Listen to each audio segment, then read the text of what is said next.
You don't get to choose your skill. Ability and talent is what God gives you. Some of you in this room have more ability and more talent than other people have. That is what God gives you.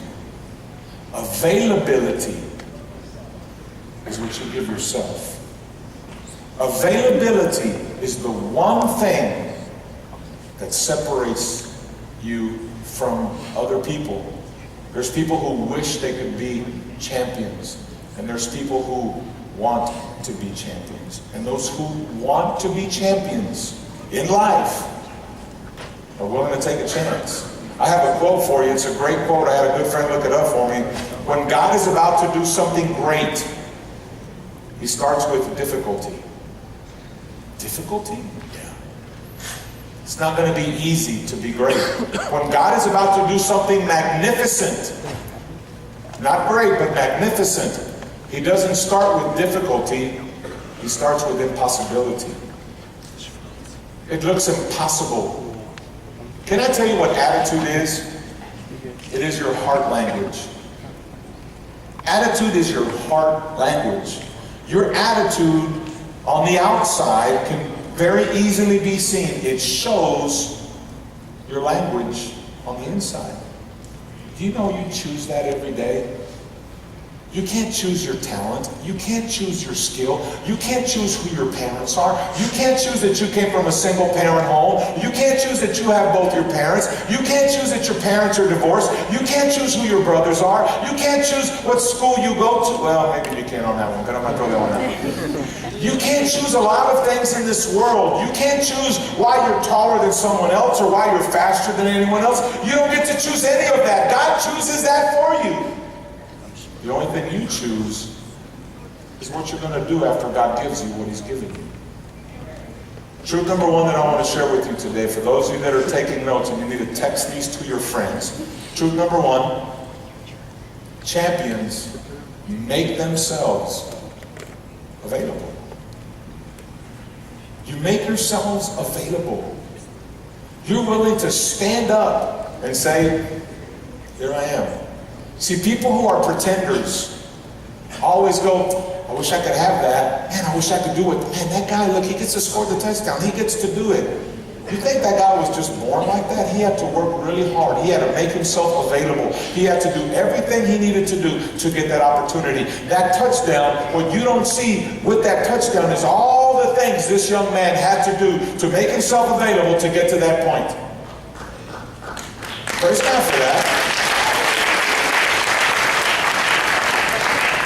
See, here's what I'm going to tell you as we go through the life of David. As we go through the life of David, what separates David from his other 7 brothers? He's got 7 other brothers that are bigger, that are taller, that are stronger than him. He is the youngest of 8. He is the runt of the litter. He really is. He's the one that no one would pick. If they broke up and went 4-on-4 basketball, he's the last one they would pick. I'm stuck with you. Come on, you play with me. See, a lot of you, that's the way the world treats you. The world treats you as you're the last person on the list. And God isn't going to use you. And no one else can use you because no one else ever has. And you look at yourself and you go, I can never be what I should be because as I look at myself, I don't have what they have. Every one of you in this room compares yourself. You won't admit it, but you compare yourself. You compare yourself to that person. You go, that person is smarter than I am. That person is more beautiful than I am. That person is faster than I am. I can't do what they can do. And you naturally, when you compare yourself, you limit yourself and you give yourselves reasons not to be available. You give yourselves reasons to justify your inability to step forward and maybe even fail. See, a lot of you are afraid to fail, and because you're afraid to fail, you're never willing to try. You're never willing to take a chance. The only road through greatness is through failure. And if you're going to be great in this world, and if you're going to kill the giants that everybody else is afraid of, you've got to be willing to take a chance. Yeah.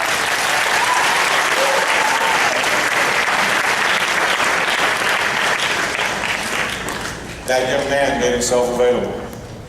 That young man right there said, here I am, coach. I'll do whatever you tell me to. But if you never say, here I am, coach.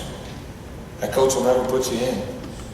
God is so ready to bless you. Do you know that God wants to bless you more than you want to be blessed by God? I want you to think about what you want your life to look like in 5 years. I want you to picture the greatest life you could ever have in 5 years from now. God wants you to have that and more. But our choices make us choose things away from God. We want this, but we don't work for it. We want to be a champion, but we don't make ourselves available like a champion because we're distracted by so many things. So if champion makes himself or herself available, that's the first thing I'll tell you about David. I want to show you this next picture.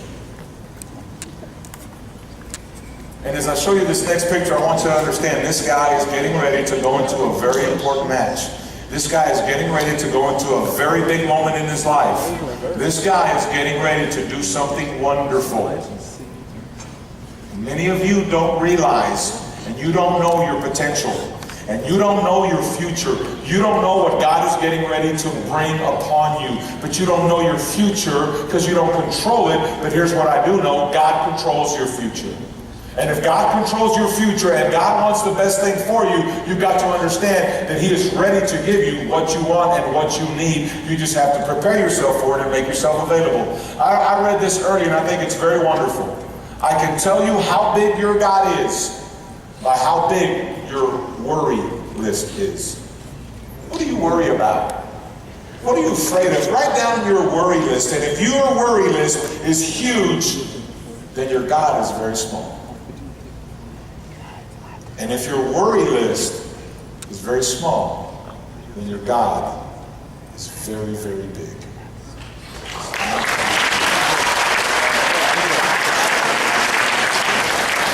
Truth number 2 that I want to share with you. Okay, so coach is telling me to be a champion, I have to be available. Yes. Truth number 2, if you want to be a champion, don't ever underestimate the power of God. Don't you dare put God in your box. Don't you dare limit God to your boundaries. Our God is not a God that can be put in a box. Our God is the God of the universe. You are putting yourself in the box, and you yourself are putting your life in a box. So you naturally and I naturally put God in the box that I can create. I can only put God in the box that I know. And when I do that, I limit my God, and my worry list gets bigger and bigger and bigger. But when I release my boundaries and I trust my God of the universe, my worry list is non-existent because I know my God is bigger than my list. And my God is bigger than my box. One of the biggest struggles that you have as a teenager, because I'm the expert in the room in teenagers because I've coached them for 28 years. I've had 28 years of nothing but teenagers. I want you to know that. That's why I have so much gray hair. But hear me out on this. Here's my thing about teenagers. And I know you. And I love you. And you need to hear me out on this. When you fail, when you reach for something and you want something so bad and you fail, you naturally feel like a failure because of a moment. All right? Can I tell you the most insignificant thing in this universe? A halftime score. Think about that. A halftime score is the most insignificant thing in this universe. And what do I mean by that? And I'm going to use that in athletics, but I'll use it in your life. A funny thing happens at halftime, because I've been in so many locker rooms after halftime. When you're winning, you walk in and you think, we got this. Look, we're winning. And when you're losing, you walk in and go, we ain't got a chance. It's over.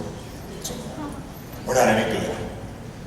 And you naturally play that game in your mind and think, because it was like that in the first half, it's going to repeat itself in the second half.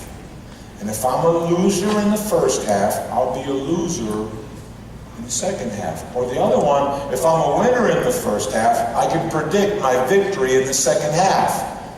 And then it doesn't happen. And then you wonder what just happened. You believe the halftime score. So let's apply that to your life. So for the past 18 years, the past 17 years, the past 15 years, the past 16 years,